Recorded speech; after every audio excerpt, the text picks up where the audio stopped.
So now it's time for me to introduce our afternoon keynote speaker, who is Hale Miglarese. Now see, I was just sitting with Anne, and I said, is this how you pronounce your last name? And I got it right. And she said, yes, and I just fluffed it a little bit. So I'll say it again. Miglarese, Hale Miglarese. And Anne is the founder of Radiant Earth Foundation and was its inaugural CEO. Radiant Earth Foundation is a nonprofit working to aggregate the world's open earth imagery and providing access and education on its use to the global development community. Prior to launching Radiant Earth, Anne served as president and CEO of Fugro Earth Data, as president and CEO of Planet IQ, and a principal director at Booz Allen Hamilton.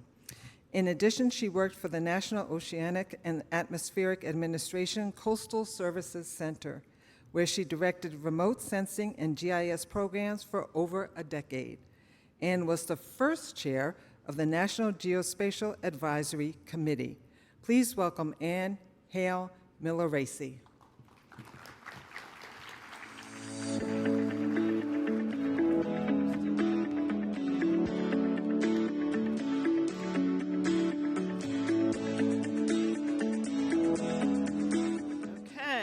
Good afternoon, everyone. It's great to be here with you. If I could have my slide deck. Maybe, maybe not.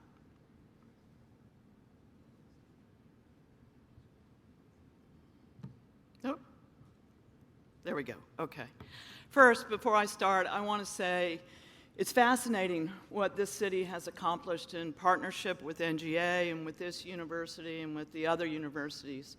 I was first here in St. Louis in 2005. At that time, I was the CEO of Earth Data, now known as Fugro Earth Data, and we had a large contract with NGA from the Source Directorate.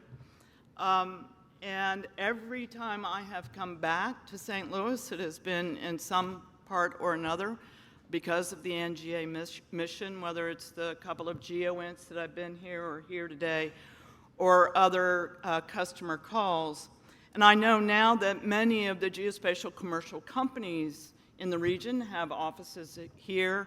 I can't imagine a forum like this happening anywhere else in the country. So to all of those who did this economic workforce development project here in St. Louis, my hat's off to you. You've been very successful.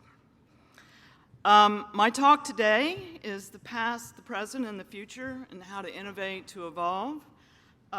That's me. That picture on the slide deck, which is up there, is me 23 years ago, doing my graduate research in the Savannah River Swamp system below nuclear production reactors run by the Department of Energy in a Cypress Tupelo swamp.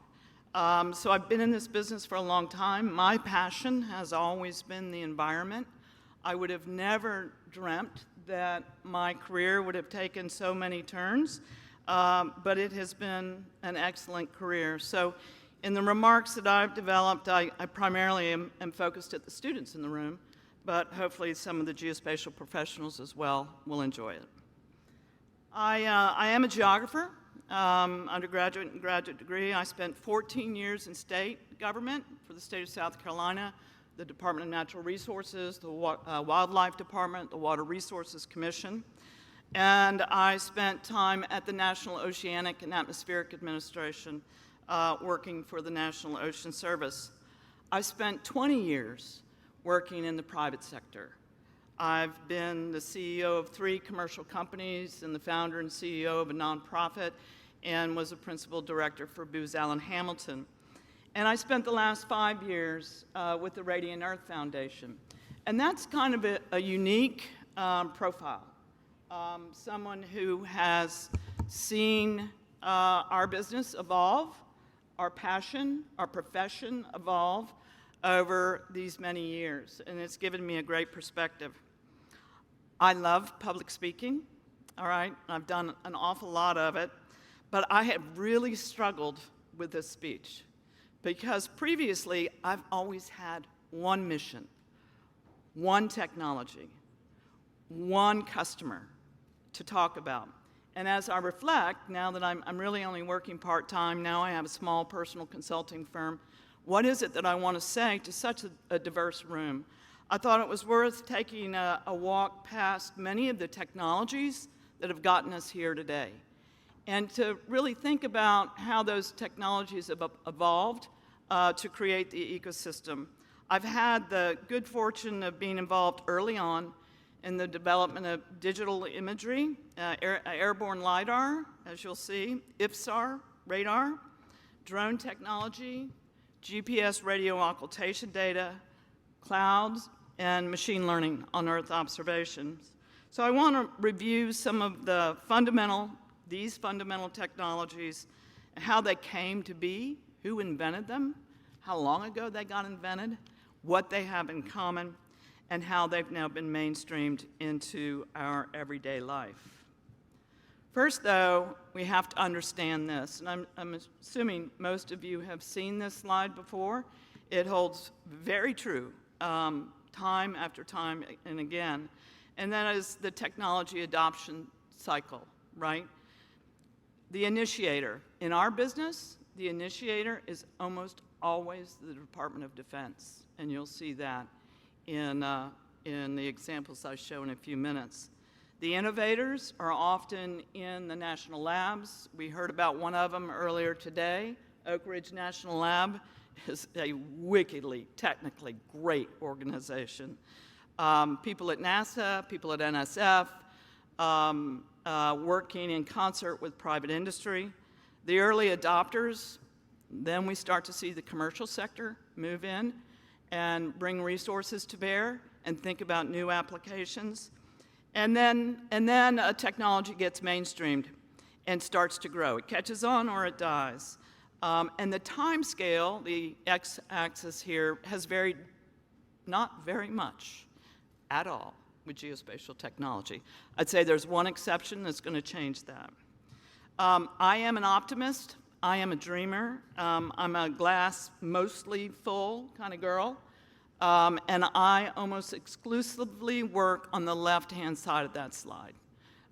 Because once an organization gets more mature, I'm ready kind of to move on and look for a new opportunity. So let's look at the first technology, LiDAR, light detection and ranging.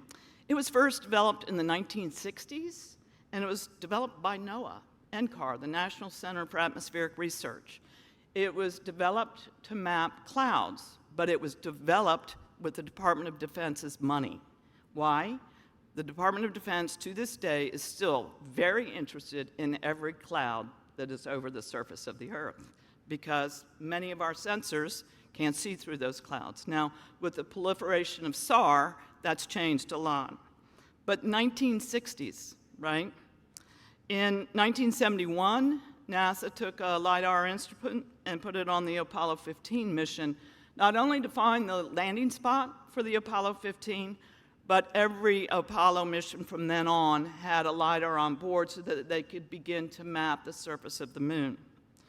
I had my first opportunity to work with LiDAR in the 1990s, and it was an NSF, NASA, NOAA project to map the Greenland ice sheet. Some 30 years ago, we thought it might be melting. Gosh, we were right. To map the ice sheet to measure the glacial melt on the sheet, its balance, its flow, and its response to climate change. So look at that. DoD funding, right? And 60 years it's taken.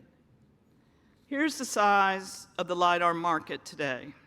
Today, LiDAR technology is used extensively in topographic and bathymetric mapping, but it is expanding rapidly in self-driving cars, robotics, and data to create the digital twins. The global market for it is $11.6 billion in 2032. It took 60 years to get to this market value, and again, it was funded originally by DoD. And it's funny, I used both ChatGPT and Bard to research the facts to make sure I didn't get them wrong. and I prefer BARD, but BARD, I couldn't believe at the very end, said LiDAR market is still in its early stages of growth. It's hard to believe. We're 60 years in. So Earth observation satellites, similar case. The first EO satellite was the Vanguard 2. It had a camera on board, a video camera on board, and it was a cloud cover sensor. It was funded by the DoD. It transmitted the very first images of the Earth from space back home. It only, however, worked for 20 minutes. But it was considered a great success, and shortly thereafter, about 9 months later, Tyros 1 was launched in the spring of 1960. Again, funded by the DoD, weather satellite primarily focused on clouds. Today, governments around the world operate weather satellites. There are approximately 25 weather satellites on orbit and imagery satellites that are more or less not entirely open source government satellites. Clearly, the intelligence agencies of governments around the world operate additional satellites that aren't in those numbers. But the fastest growing part of the market for Earth observation satellites is driven by the commercial sector.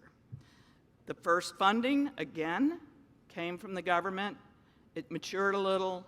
The commercial sector has taken over. In 1959, since 1959, 8,200 satellites, Earth observation satellites, have been launched. And the Union of Concerned Scientists, which keeps a daily track of this, estimates that there are 3,300 still operating on orbit today. So again, 64 years of innovation, of discovery, of developing a market. And I'll never forget, I developed this slide in 2018 when I was with Radiant full-time to really communicate to the global development community in the Global South. And I went to update this slide for this presentation, and there are over 100 companies in this space now. First of all, I'm not a very good graphic artist. Secondly, it was going to take a lot of time. And third, you wouldn't be able to read it anyway, right? But the growth in this market space is dramatic. And the applications are growing just, as we heard from the earlier speaker, using ground-penetrating radar to do crop detection. That one even kind of tilted my head, how you would do that. But the imagination is there. I'll never forget, it was 2011, maybe 2012, and I got a call from a person I'd never met before, and he asked me to have lunch with him. It was in downtown DC, and I said, sure. So he introduced himself. We met at this nice restaurant. He introduced himself, and he said, I'm with this new company. It's called Planet Labs. And we're going to cover every inch of the Earth every day. And I just thought, this kid is crazy, right? This is not going to happen. But, who's the fool now, right? I was. And Planet covers every inch every day. And that wasn't so long ago, right? So the pace of innovation is just amazing, but the speed of it is driven here by the private sector. Drones. So, and this one actually surprised me. The development of drones, the first drone was developed in 1917. It was developed by the British Royal Air Force. The drone was used for target practice for whatever weapon they were using. I don't know. Bard didn't tell me that. I know the first drone developed for civilian mapping was in 2012. It was a Sense Fly B. I first saw my first drone in 2009. I was running that airborne mapping company, and I was at a private conference of commercial companies that do airborne mapping. And this young man came in with this prototype of a drone, and said that he was going to sell these things to all of us, and we could get rid of all our aircraft and pilots. And in the next 6 or 7 years, we'd be primarily using drones. And I remember thinking, gosh, he might be right, but how am I going to get this $2.5 million camera that weighs 175 pounds on that drone, right? But the imagination of the instrument manufacturers took hold. And today, a lot of airborne mapping, whether it be LiDAR or imagery, is done from drones, not to mention 1,000 other applications, identifying sharks near beaches, a whole host of things. Again, LiDAR was first funded by the government, was funded by the British government, but it has scaled, driven by the commercial sector. Now look at that market map. That was in 2016. I didn't even begin to contemplate updating that map. So, particularly to the students and the young professionals in the audience, things are changing so quickly, so fast. There's so much opportunity. I think that should be the takeaway. You can't know everything, and due to AI and ML, you won't have to know everything in the future. But it's a great field to be in. This, however, is my favorite drone. These are called sail drones. Can I see hands of people in the audience who've ever seen one before? Okay, there are a few.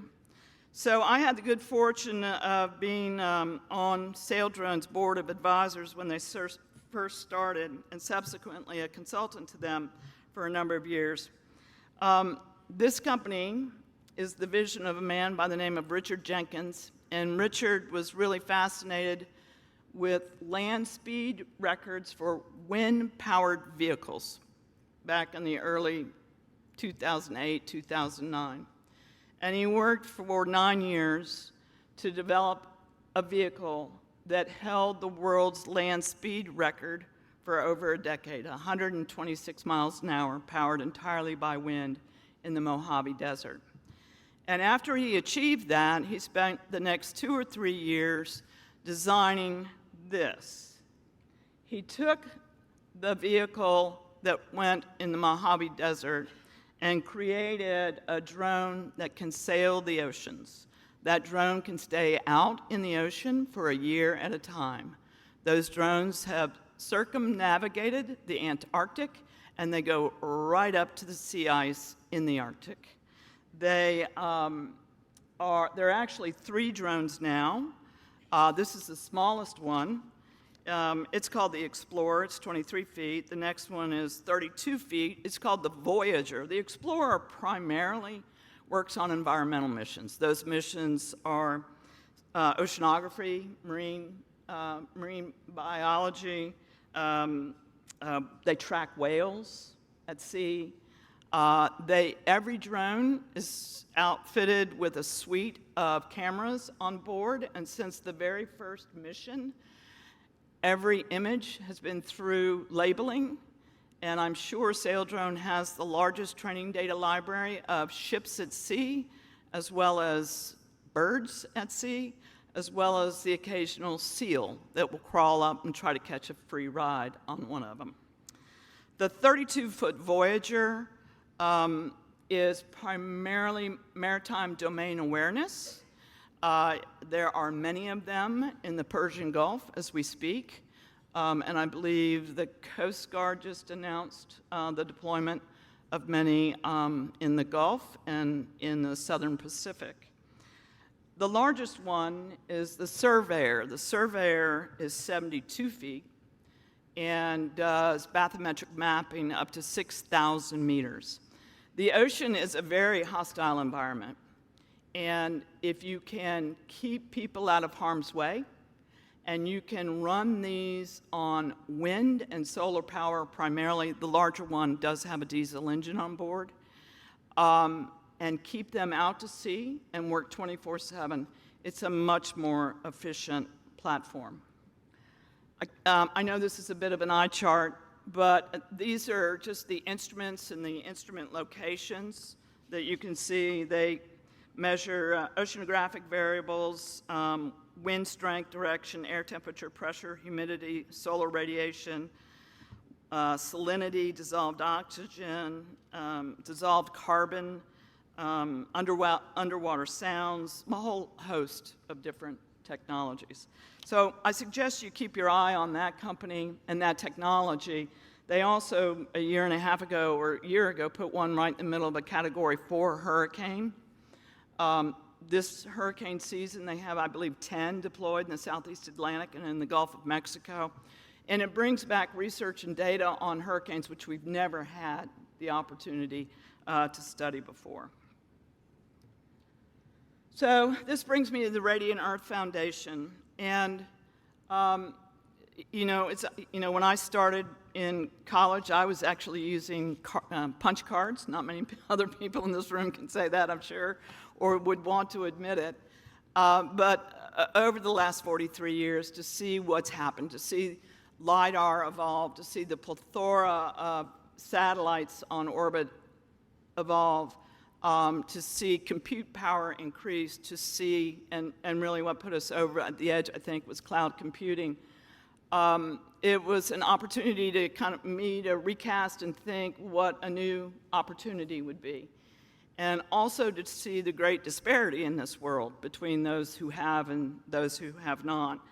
And it was pretty much the alignment of these technologies that inspired me to create the Radiant Earth Foundation. And our vision has been to combine machine learning and Earth observations for a positive global impact, primarily with a focus on the Global South, and empowering those organizations and individuals with training data and the tools necessary to apply this technology to the Sustainable Development Goals globally.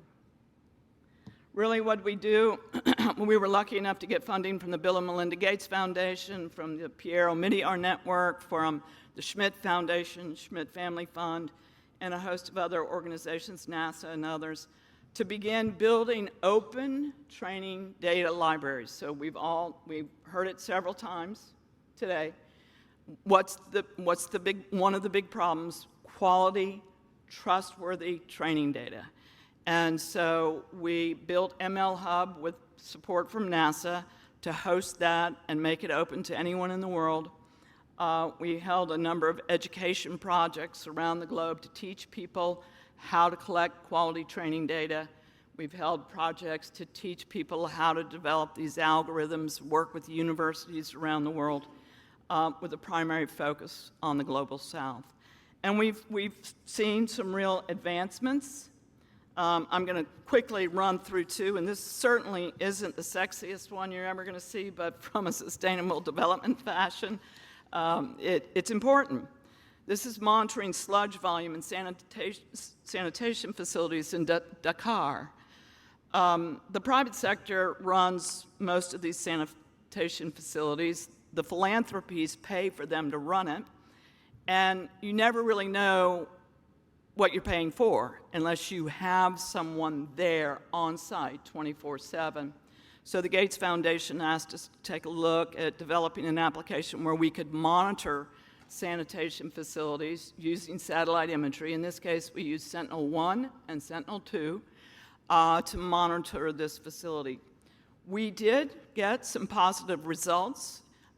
We would be better served by a deeper bench of training data, a slightly higher resolution, and not such a cloudy location. This actually, and I debated whether to show you this or the one that you heard about earlier when the gentleman from Oak Ridge presented on a panel earlier today. Oak Ridge National Labs worked with the Bill and Melinda Gates Foundation to develop many of those methodologies for the GRID project, which was the first using satellite imagery to identify building structures. And then Oak Ridge went and took and refined that to be able to identify every structure in the US. But the reason the Bill and Melinda Gates Foundation is so interested in identifying every structure in sub-Saharan Africa is because they're very interested in polio, right, and malaria. And they need to know where the people are. There are no reliable census in many of those countries. They need to estimate how many people live in that building by how big it is. They correlate with cell phone records that move in and out of that building. And then they have to identify what route they're going to take to get the medicines in, and then they have to figure out how they're going to keep a cold chain, because much of that vaccine must stay cold the entire time. So they were willing to spend the money, and this project is with Maxar data, and they were willing to spend the money to map the buildings of Africa. So machine learning challenges in the global development community are huge. If you think they're huge here, they're huge. There's a lack of geodiversity, there's scarce data sources, there are data accessibility issues, there are interoperability issues. Data is not machine learning ready, and as a result, you get many biased and incorrect results. And the inability to capture a wide range of possible outcomes in space and time. You see those thumbnails, those are agricultural cropping patterns, that's a hard thing to say, in different countries. Wheat grown in the US looks very different than wheat grown in Tanzania or maize. And computer vision needs to be trained on the maize in Tanzania if you're going to apply it in that part of the world. So they are big issues, but there are tremendous strides being made. So, additionally, the issue of connectivity in the Global South, the issue of collaboration and data sharing from an institutional as well as a technical perspective, capacity development, obviously, funding, but new problems have also emerged, and that's the privacy and surveillance issues in geolocation and machine learning, bias and discrimination, misinformation and disinformation, particularly in the Global South, and the understanding and ability to stay abreast of this very rapidly changing market. So with that, I would encourage you to take a look. These are two of the latest initiatives from the Radiant Earth Foundation, the Source Cooperative and the Cloud Native Geospatial Foundation. They're both very interesting. So I want to draw to a close because I see I have just a little bit of time here. In conclusion, I think particularly for the young students in the room, there's never been a more exciting time or more innovative time, and I've been saying that for at least 15 years. It is a global market now. It didn't used to be at all, and markets across the globe are responding.